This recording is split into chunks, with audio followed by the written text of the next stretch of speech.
시청자 여러분 안녕하십니까. 시사반장의 정신동입니다. 동해안 해변이 점점 사라지고 있습니다.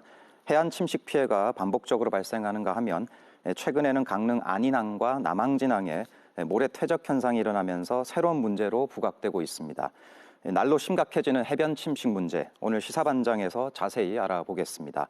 먼저 패널 소개해드리겠습니다. 김인호 강원대 지구환경시스템공학과 교수 나오셨습니다. 네, 안녕하세요. 김인호입니다. 오문식 강원특별자치도 해양항만과 연안관리팀장 나오셨습니다. 예, 안녕하십니까. 오문식입니다. 네, 현재 대부분의 동해안 해변에서 모래가 깎여 나가는 현상이 일어나고 있습니다. 어제 오늘 일은 아닙니다만 그 피해가 더 심각해지고 있습니다. 최근에는 강릉 안인항과 남항진항에 모래가 쌓이는 현상이 일어나고 있다고 하는데요. 교수님 직접 방문하신 바가 있으십니까? 네. 그 현장에 이제 언론을 통해서도 몇 번 봤고요. 그리고 이제 제가 직접 현장에도 다녀왔습니다. 네. 예, 어떤 상황입니까? 지금 이제 과거와 달리 이제 그 항내에 모래가 많이 유입이 돼서 이제 어선들의 어떤 항출입이 자연스럽게 이루어지지 못하는 상황입니다. 예, 해당 지역에 새로 생긴 발전소가 큰 영향을 주고 있다는 주민들의 의견이 있다고 하는데 여기에 대해서는 어떻게 생각하십니까? 일반적으로 이제 그 주민들의 그 의견에 어느 정도 이제 수긍이 이제 가는 바입니다. 왜냐고 하면은 이제 이 자연 해변이라고 하는 것은 수천 년, 수만 년에 걸쳐서 평형 체계를 유지하거든요. 동해안 같은 경우에는 이제 겨울철에는 그 애니계열의 파가 와갖고 그 모래를 갖다가 침식을 시키고 여름철에는 그 SE계열의 파가 와갖고 퇴적 양상을 시킵니다. 그래서 계절적 평형 체계를 가지고 수천 년 동안 안정된 해변이 어떠한 그 구조물이 들어서게 되면은 한쪽은 퇴적이 되고 한쪽은 침식이 되는 그런 현상을 보이고 있습니다. 예, 오랜 기간 동안 안정된 해변에 구조물이 새로 들어오면서 뭔가 변화가 생겼다라는 말씀을 해주신 것 같습니다. 네. 모래가 없어야 할 곳인 항구에는 쌓이고 또 기존에 모래가 풍부해서 국가 생태경관 보전지역으로 지정돼 있는 강릉 하시동 안인사구는 모래가 급격히 쓸려 나가고 있다고 합니다. 어떤 상황입니까, 팀장님? 지금 국가 생태하천 보전지역인 강릉시 하시동 안은 지역의 해안사구는 그 파랑의 영향을 줄이기 위해서 강릉 에코파워에서 수중 방파제를 설치했습니다. 그 수중 방파제를 중심으로 해서 북측과 남측으로 두 동강 나 있는 상태로 보시면 될 것 같습니다. 그리고 작년도에 우리 도에서 연안 침식 실태 조사를 실시했는데 발전소 건립 전후를 비교해 보면은 북측으로는 해안선이 약 20m 정도, 남측으로는 40m 정도 해안선이 후퇴하고 있습니다. 이래서 이제 지금 현재도 이제 침식은 지속적으로 확장되고 있는 그런 실정입니다. 예, 점점 상황이 악화되고 있다는 말씀이신데 예, 교수님께서도 이곳 상황에 대해서 들으신 바 있으십니까? 네, 저도 이제 현장에 가보고 뭐 연구를 해본 결과 과거에는 이 지역이 뭐 아주 크게 이제 침식이 크게 이제 발생하지는 않았어요. 근데 이제 최근에 그 안인항 건설로 인해서요, 그 우리 준설이라든가 아니면 외곽 방파제 이런 걸 하면서 어떤 침식이 예상되니까 거기에다가 이제 침식 방지 대책인 그 이제 수중 방파제를 설치하게 되죠.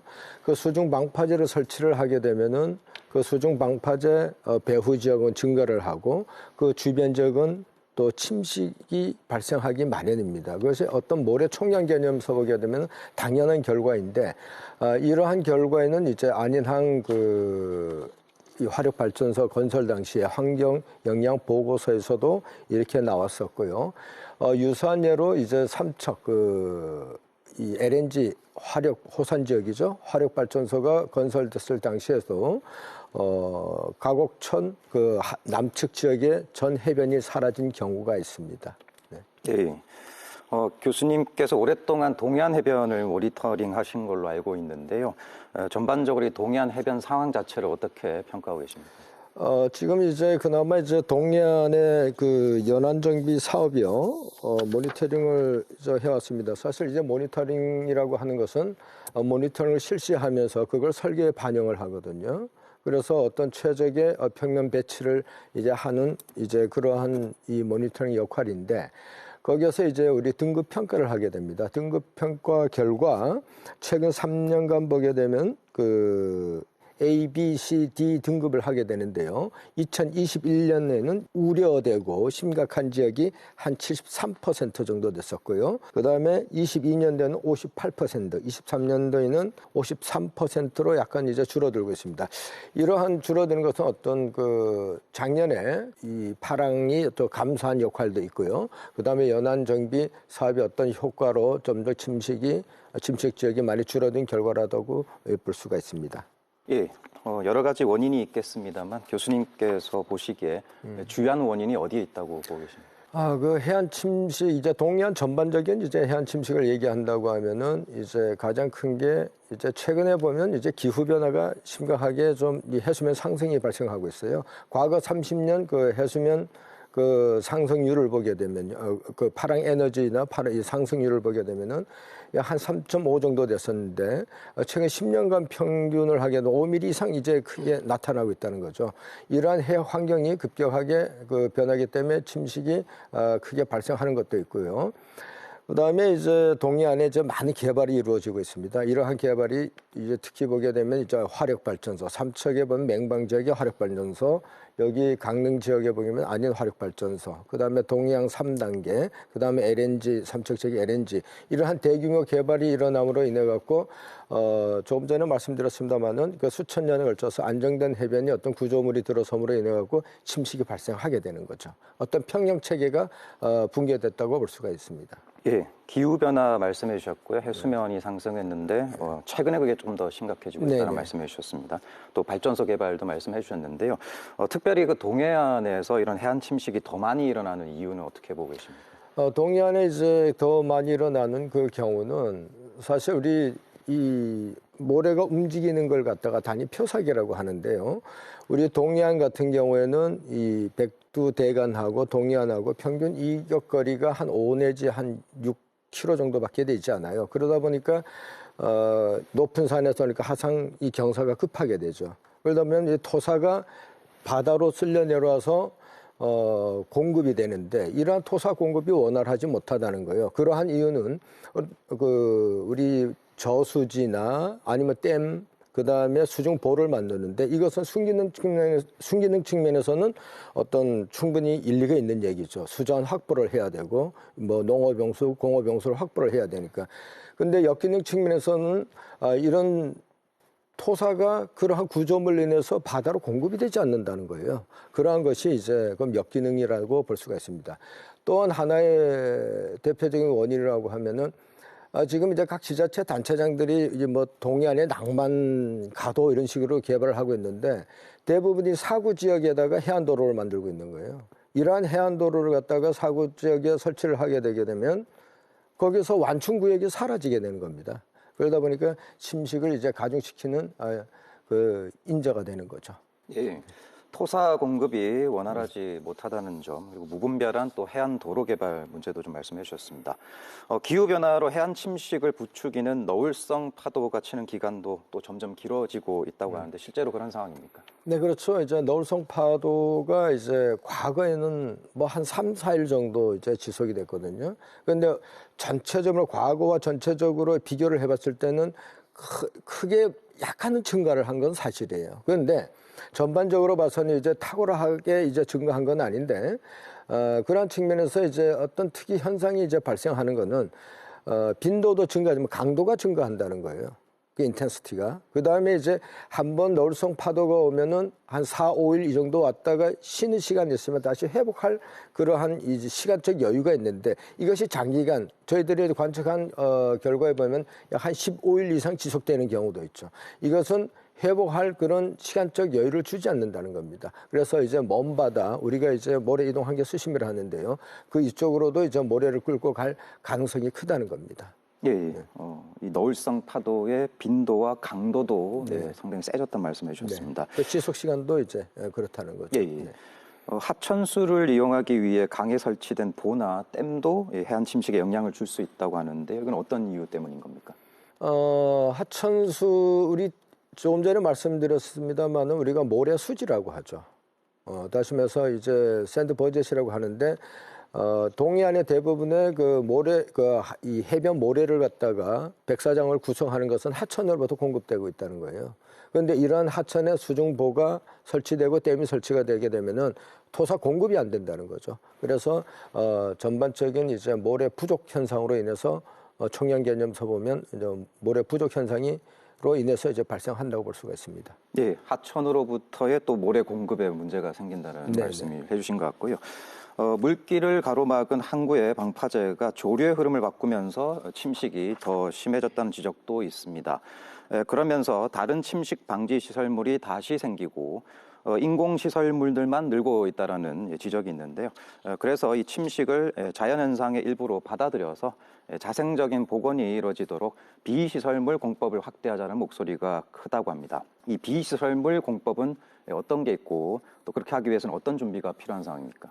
이것은 이제 가장 이제 대표적인 게 우리 마이애미 해변을 들 수가 있는데요. 미국에서요. 마이애미 해변 같은 경우에 그 70년대 보면 침식 방지를 하기 위해서 전부 다 돌재를 설치하게 된 거예요. 그런데 유지관리비나 이것이 정적적인 이 해안 이 보호공으로서의 역할을 제대로 못한다는 거죠. 모래를 가둬주는 역할도 제대로 못하고 유지관리비가 너무 많이 드는 거예요.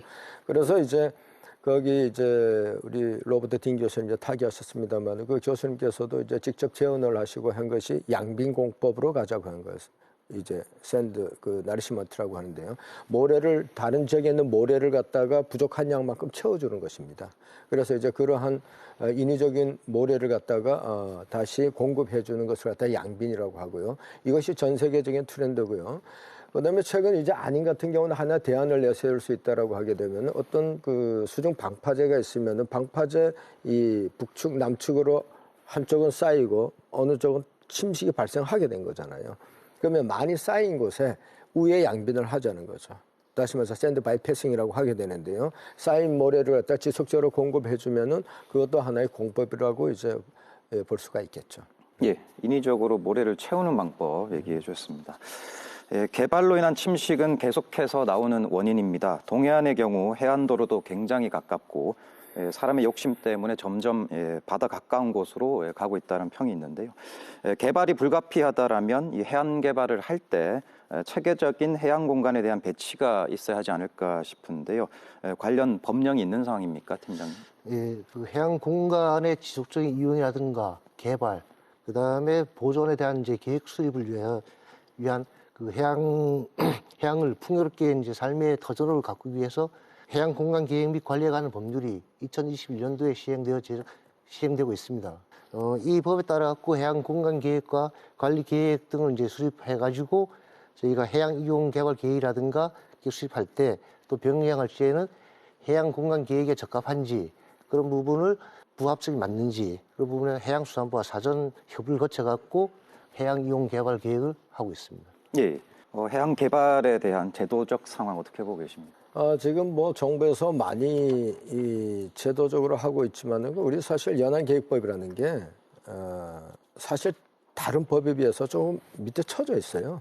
그래서 지금 각 시군에서 보게 되면 이제 개발이 우선적으로 진행을 되고 있는데 사실 어느 정도 개발은 진행돼야 된다라고 보는 거예요. 그런데 그것이 이제 뭐 사구위라든가 이게 연안 침식을 갖다가 너무 유발할 가능성이 있는 것은 좀 제어해야 된다라고 보여지는 거죠. 그래서 미국에서는 CCCL이라고 해갖고요.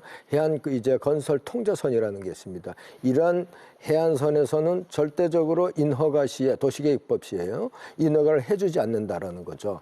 그래서 왜 그러냐고 하면은 이제 해안이라고 하는 것은 파랑이라든가 뭐 다양한 해양 물리 환경이 너무나 복잡하게 돼 있기 때문에 이러한 것을 갖다가 좀 더 이제 과학적으로 접근을 해갖고 그 인허가 문제를 한다고 하면은 이제 좋을 것 같습니다. 예, 국내 관련법에 대해서는 좀 존재감 자체에 대해서 좀 의문을 좀 제기해 주신 것 같습니다.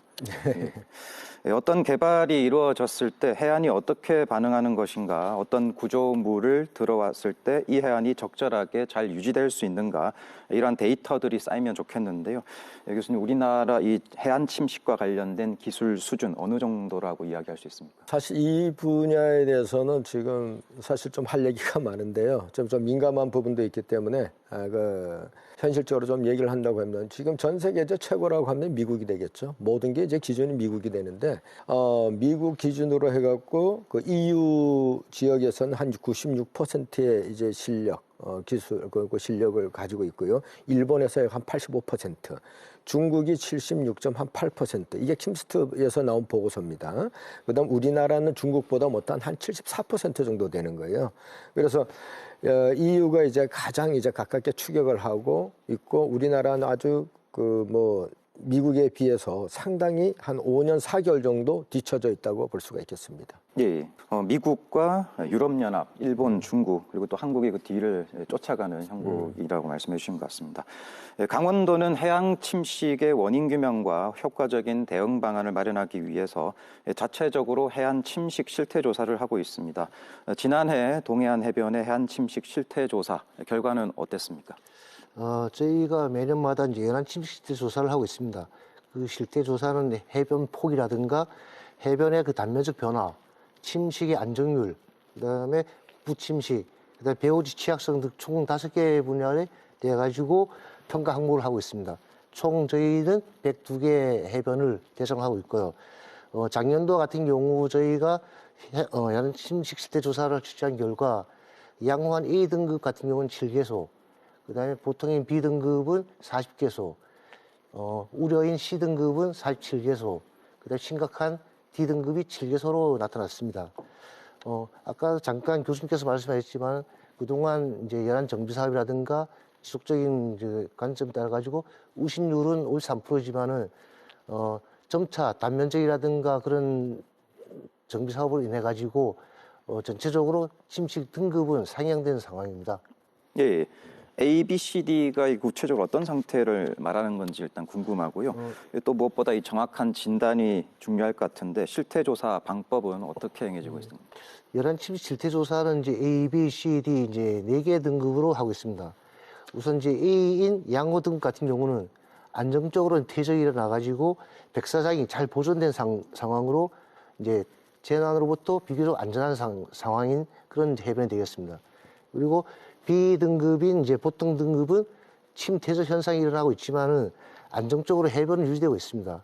그에 따라서 큰 기상 이변이 없는 한은 이제 좀 안정적인 그런 해변이 되겠고요. C등급인 우려 등급 같은 경우는 해안 침식이 일어나고 있어가지고 백사장이라든가 그 백사장 배후 부지 그쪽이 재해 발생이 가능한 지역 그런 지역이 되겠습니다. 그리고 심각한 D등급 같은 경우는 지속적으로 해안 침식이 일어나가지고 백사장과 배후 부지가 연안 재해에 아주 위험한 지역 그런 지역으로 구분을 할 수 있겠습니다. 그리고 저희 도에서 이제 하는 연안 침식 실태 조사 방법은 기본적으로 기본 모니터링하고 정밀 모니터링 두 가지로 실시하고 있습니다. 그 기본 모니터링은 침식 이력 조사, 그 다음에 연사의 해안선 조사라든가 그 단면 조사, 그 다음에 수심, 그 보충 퇴적물 조사, 그 다음에 한 20개소의 비디오 모니터링을 실시하고 있습니다. 그리고 정밀 모니터링 같은 경우에는 그 연안 정비 사업 시행 예정 지구에 대하여 그 기본 모니터링을 병행해가지고 거기에 파랑이나 해변류 변화에 따른 해양 물리적인 변화와 침식 원인 분석을 위한 수치 모형 실험, 그 다음에 침식 저감 방화문 수립 등을 다양하게 실시하고 있습니다. 예. 기왕에 이 해안 침식 실태 조사를 하셨는데요. 이 조사 결과를 그러면 바탕으로 해서 연안 침식 방지 사업도 진행이 되는 겁니까? 연안 침식 방지 시설을 하고자 할 때는 연안 정비 사업, 이제 연안 정비 기본 계획에 반영이 되어야 됩니다. 저희가 하는 연안 침식 실태 조사의 등급은 연안 정비 기본 계획에 반영을 위한 이제 기초 자료로 활용되고 있고요. 그다음 또한 연안 정비 사업 우선 순위에 반영하는데 소정 자료로 활용하고 있습니다. 그리고 연안 침식 실태 조사에 함에 있어갖고 저희가 해안선이라든가 해변 폭, 그다음에 단면적 이런 이제 많은 빅데이터를 축적해가지고 연안 정비 사업 하면서 그 설계할 때 그게 기초 자료로 활용하고 있는 상태입니다. 예, 기초 자료로 활용을 하고 네. 있다는 말씀이시고요. 제가 좀 추가로 말씀드릴까요? 사실 이제 연안 정비 사업을 하기 위해서는 예산 확보를 해야 되는 거예요. 예산 확보하기 위해서는 어떤 과학적 근거가 필요하거든요. 그래서 이제 A, B, C, D 등급을 매갖고 이거는 이제 우리 이제 전문가들이 모여서 전문가들이 해수부 주관하에 이 전문가들이 모여서 어떤 등급 평가 시스템을 구축을 한 거고요. 그래서 이러한 시스템 기후 변화도 발생하고 이러기 때문에 최근에 들어왔고 저 3차 이제 해양수산부에서 R&D 사업을 하는데 여기에서 또 재개정 중입니다. 그래서 강원도에 보게 되면요, 연안 정비 사업에 그 2019년도에 했을 때요, 4,600억 정도가 지금 투입이 됐었어요. 예. 이것이 사실 그 연안 침식 이제 실태 조사를 통해서 이제 얻은 거거든요. 그 다음에 3차 연안 그 정비 사업 기본 계획에는 6,600억이 지금 강원도에 배정돼 있는 거예요. 이러한 예산을 갖다가 우리가 반영하고자 하면은 연안 침식 실태 조사가 반드시 있어야 된다는 거죠. 어떻게 자칫 잘못 보게 되면은 이러한 것이 뭐 중앙 정부에서도 하고 그 다음에 이제 경북하고 강원도가 시행을 하고 있습니다. 그래서 좀 체계적으로 최근에 와서는 이제 강원도 모니터링하는 이 방법론에 대해서 해양수산부하고 이것이 이제 전국적으로 좀 확대를 해야 되겠다. 이제 그런 식으로 이제 반영되고 있습니다. 예. 예산 확보를 위한 과학적 근거로 이게 활용이 된다라는 얘기를 중요한 사업이라고 말씀해 주신 것 같고요. 이 연안 정비 사업이 연안 침식을 막는 대안으로 계속 제시가 되고 있습니다. 연안 사업으로 인해서 오히려 이 침식이 가속화되는 경우도 있다고 하는데요. 교수님, 이 뭐 사업의 한계라고 해야 될까요? 이 해안 침식의 원인 규명 단계부터 다양하게 원인이 파악이 됐는지, 공사의 기법이나 방법에 전문가들의 지식이 또 충분히 반영이 됐는지 궁금합니다. 어떤 점이 보완되어야 된다고 생각하십니까? 이것은 일단 어떤 관측 부분하고요, 설계 부분에서 같이 이제 병행되어야 하는데, 최근에 보게 되면은 이제 제가 뭐 정책 제언을 갖다가 계속 지속적으로 하고 있는데요.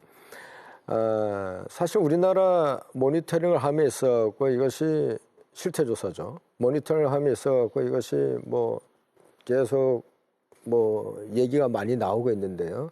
이러한 것은 미국이나 유럽이나 거의 100년이 됐어요.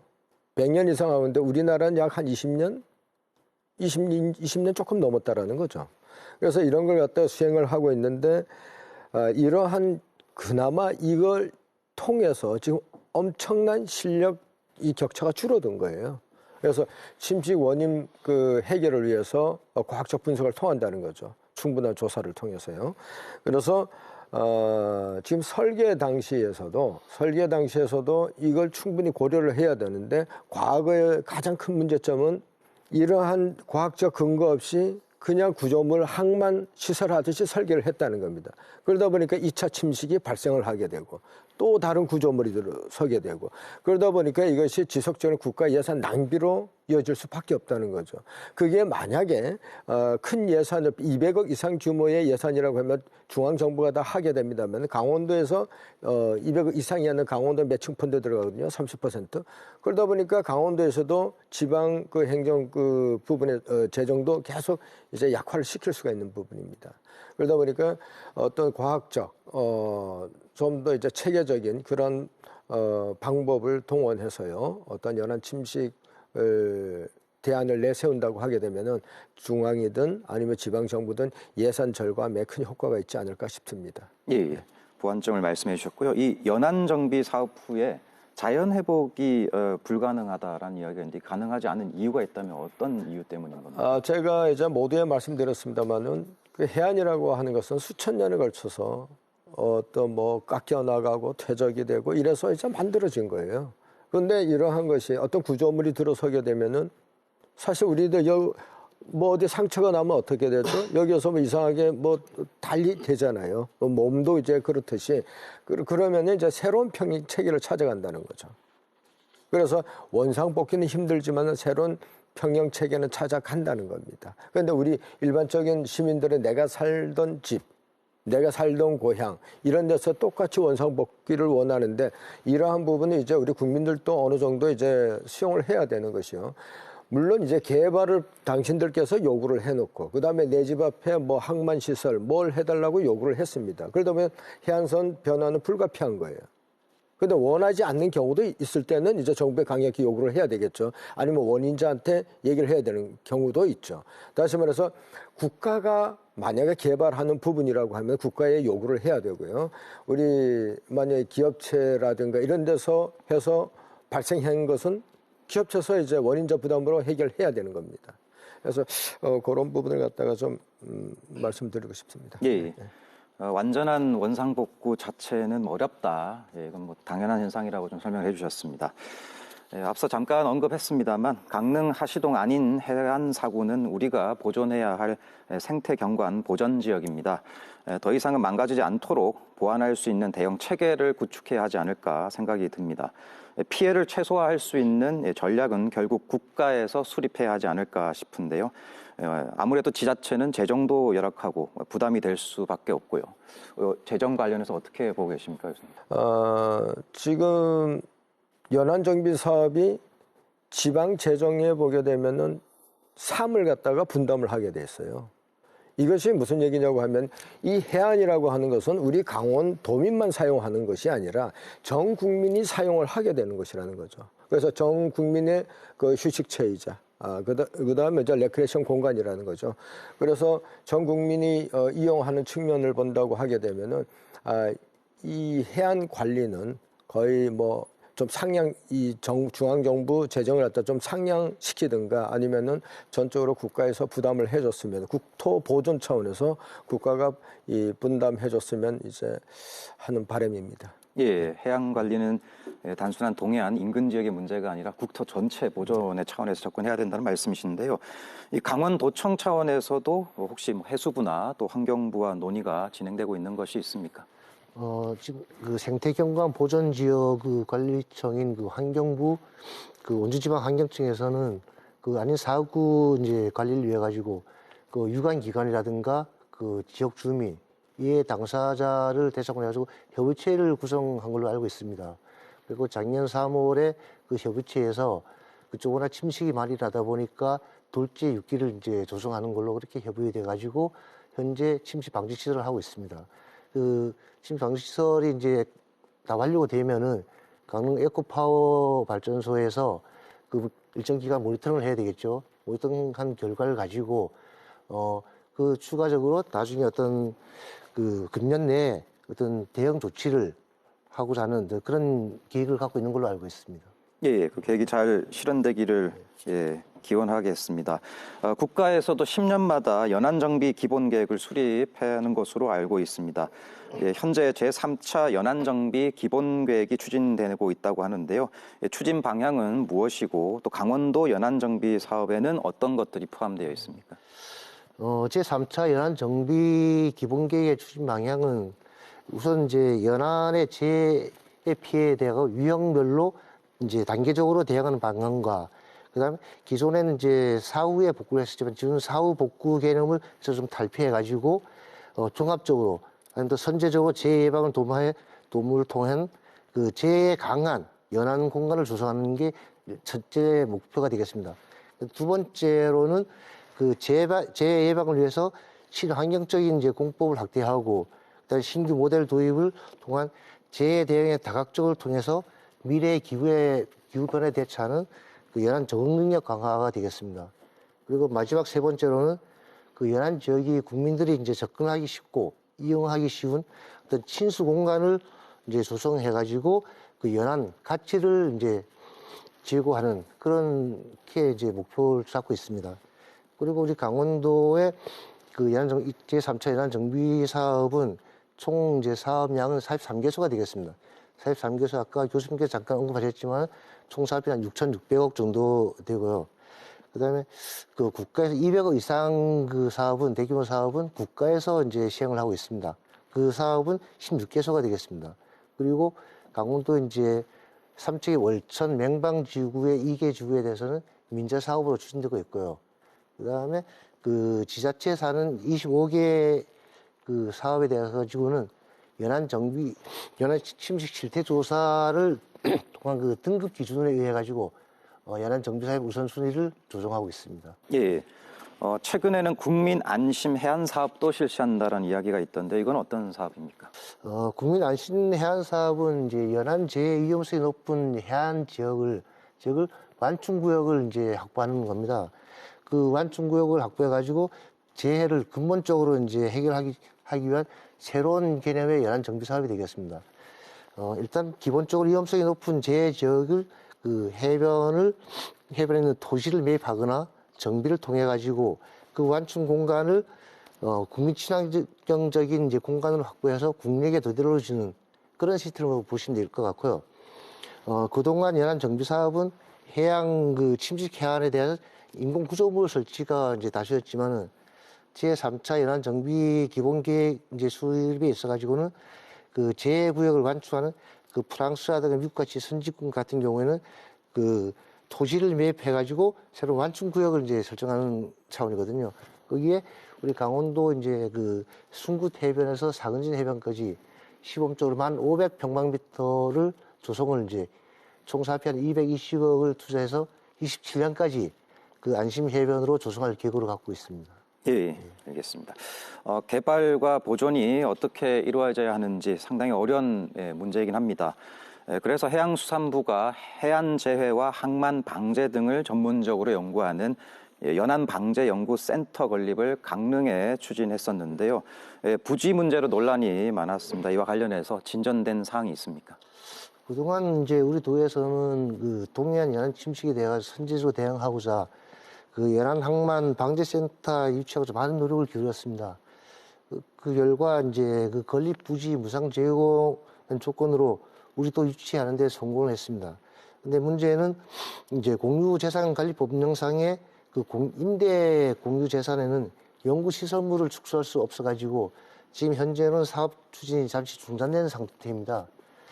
이에 우리 도에서는 이 문제 해결을 하기 위해 가지고 경제자유구역 내 공유재산에 대해서는 국가 또는 이제 정부 추천 기관이 무상으로 연구시설물을 이제 축소할 수 있도록 제3차 강원특별법에 이제 반영할 계획을 가지고 있습니다. 지금 관련 법령 소관 부처인 그 행정안전부와 그 원만하게 협의가 잘 되어가지고 아마 다음 국회 회기 때는 이 법안이 통과되지 않을까 이렇게 예상하고 있습니다. 예, 잠시 사업 추진은 중단되어 있는 상태이고 강원특별법 개정을 통해서 해결을 하고자 한다라고 말씀해 주셨습니다. 연안방제연구센터 건립이나 국민안심해안 사업도 좋지만 근본적으로 이 해안 침식이 더 가속화되지 않으려면 어떤 변화들이 필요하다고 생각하십니까? 저는 이제 그 늘 좀 얘기를 하고 싶은 게요. 저도 이제 뭐 해안 침식을 연구한다고 하지만은 사실 제가 자연을 모니터링하면서 저는 참 작은 존재밖에 되지 않더라고요. 그다음에 우리 언론에서도 많이 침식이 나면 뭐 무너지는 양 난리가 나고 지역 주민들도 그렇다는 거죠. 그래서 제가 그 모두에도 말씀드리고 이제 했습니다만 자연이라고 하는 것은 작은 어떤 힘에 의해서 에너지에 의해서 크게 변화를 하거든요. 그렇다고 하면은 어떤 작은 자연의 소리에도 귀를 기울일 수 있는 그러한 인내심과 그다음에 이제 참을성이 뭐 같은 얘기지만은 좀 인내심이 필요하지 않나 싶습니다. 예, 자연의 소리에 관심을 가질 인내심, 참을성이 필요하다라고 말씀해 주셨습니다. 오늘 함께해 주신 두 분께 감사드립니다. 동해안의 아름다운 해안경관은 미래유산으로 남겨야 할 소중한 자원입니다. 지속 가능한 개발을 어떻게 추진하고 관리는 또 어떻게 이루어져야 하는지 깊은 고민이 필요하다는 점에 이견이 없을 것입니다. 어렵고 시간이 걸리더라도 동해안 해안선의 기능과 가치가 훼손되지 않도록 강원도의 환경에 적합한 맞춤형 정책들이 마련되길 바랍니다. 시사반장 오늘 여기까지입니다. 감사합니다. 강원도 강릉의 한 항구에 배가 다니지 못할 정도로 모래가 쌓이고 보존 가치가 큰 해안 사구는 거꾸로 모래가 깎여나가 흉물로 변하고 있습니다. 강원도 강릉 안인항. 배가 오가던 항구 안쪽 바다가 모래밭으로 변했습니다. 굴착기들이 연신 모래를 퍼냅니다. 수심이 2.5m에 달했지만 밀려드는 모래에 육지처럼 된 겁니다. 반대로 안인항 북쪽 하시동 안인 사구는 파도에 모래가 깎여나가는 해안 침식이 심각합니다. 2400년 전 형성된 것으로 추정되는 수십 미터 너비의 해안 사구는 온데간데 없이 사라졌습니다.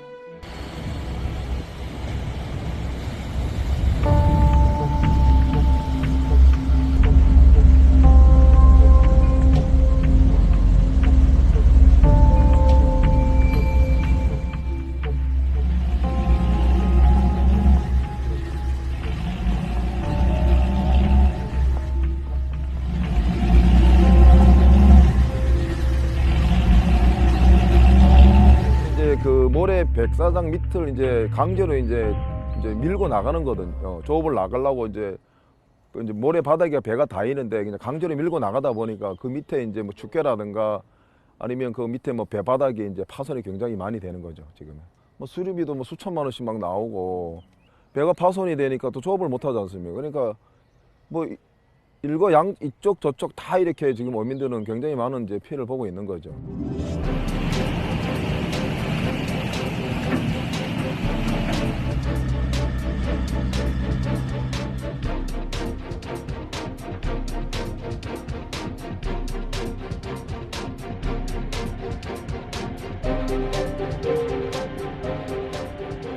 항이 이제 조성된 지 한 수십 년이 됐는데 그전에는 이제 모래가 이렇게 많이 들어오지는 않았어요. 그런데 이제 최근 발전소가 들어오면서 저 계류장이나 이런 이제 그 항만 시설이 들어오고 난 뒤에 이거 급속도로 이렇게 모래가 쌓이는 양이 많아지더라고요. 한 15일 동안은 조업도 못 하고 이제 그냥 준설만 한 거죠. 준설만 하고 지금 연안으로는 지금 그 안반 쪽에 모래가 상당히 심각하게 지금 퇴적이 되다 보니까 거기에 사는 뭐 수산 동식물들이 지금 거의 다 폐사가 된 그런 상황입니다. 지금. 안 잡힌다 이 말씀이시네요. 예, 예.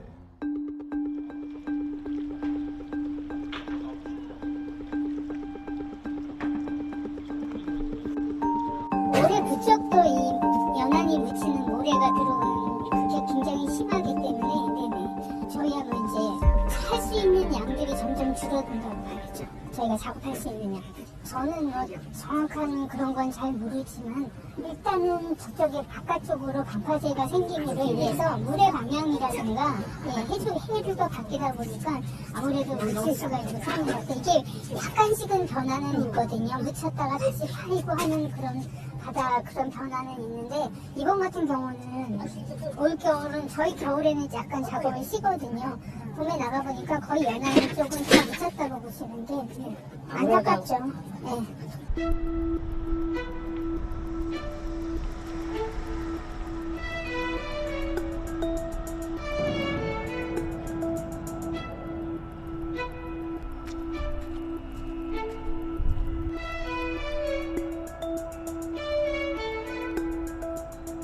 잠재 건설 전후에 해안선 모양이 달라졌는데 잠재 건설 전에는 보통 동해안에서 일반적으로 나타내는 직선형 해안 패턴이 나타났어요. 그런데 잠재가 건설되고 나서는 잠재를 중심으로 퇴적이 발생하고 잠재의 양 끝단에서는 침식이 발생해서 톱니형 해안으로 해안선의 굴곡이 드나듦이 심해지는 상태로 변화되고 있습니다.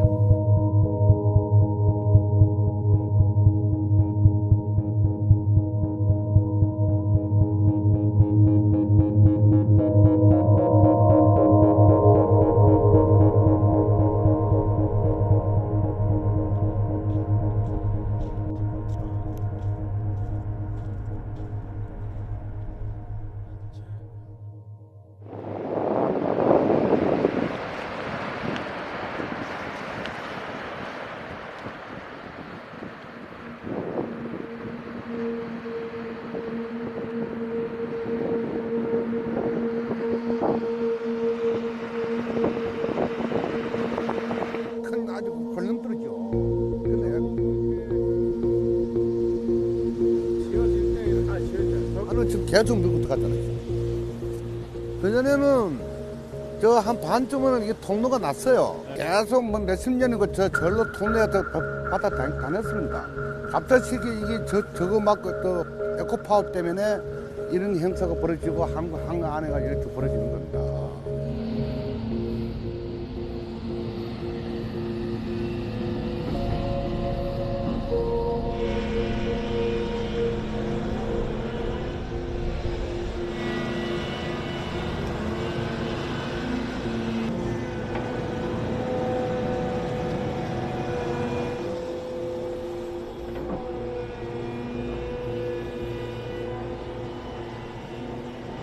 지금 올 금년에는 저거를 준수를 안 하게 되면 금년은 어민들이 그 조업을 다 포기해야 되고 강릉시에서는 최선을 하려고 지금 노력하고 있습니다. 강릉시에서는 어민들을 어떻게 생계가 달리는 일이기 때문에 근데 단 이거를 조사를 해서 어느 쪽이 잘못된 건지 오는 기문을 해서 밝혀줘야지만은 우리도 좀 마음이 좀 어민들이 좀 마음을 놓고 있겠는데 에코파워서는 자꾸 이걸 피하고 있는 것 같아요.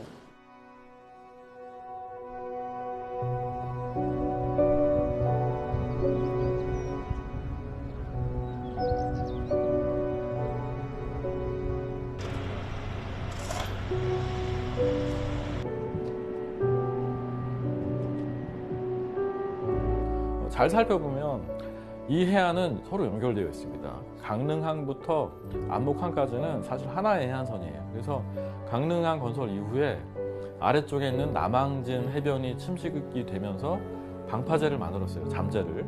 남항진 해변은 약간 보호가 됐습니다. 하시동 화력발전소 건설하면서 잠재를 만들었죠. 그래서 사실 여기도 어느 정도는 퇴적이 되고 일부는 침식되고 있지만 퇴적이 되고 있습니다. 그럼 결국 중간이 남아요. 중간에 침식 에너지가 계속 집중되겠죠. 예. 결국에는 종국에는 아마 이 지역 일대에 전체적으로 잠재를 쭉 건설하게 될 거예요. 그럼 그게 사라질 것이냐? 잠재를 건설하게 되면 그쪽으로 퇴적이 모이게 됩니다. 퇴적물이 모이면 결국 그 남쪽 해변이 또 침식을 받겠죠. 그러니까 중요한 거는 우리가 그거를 경험했었는데 마치 새로운 일인 양 이렇게 되면은 이런 처음 겪는 거 아니냐라고 했지만 사실 지난 수십 년 동안 많은 개발을 통해서 경험을 해왔습니다. 지금은 그것보다는 자연의 적응력, 회복력 이런 것들을 높여주는 방향으로 어떻게 하면 머리를 써볼까 이런 것들이 필요합니다.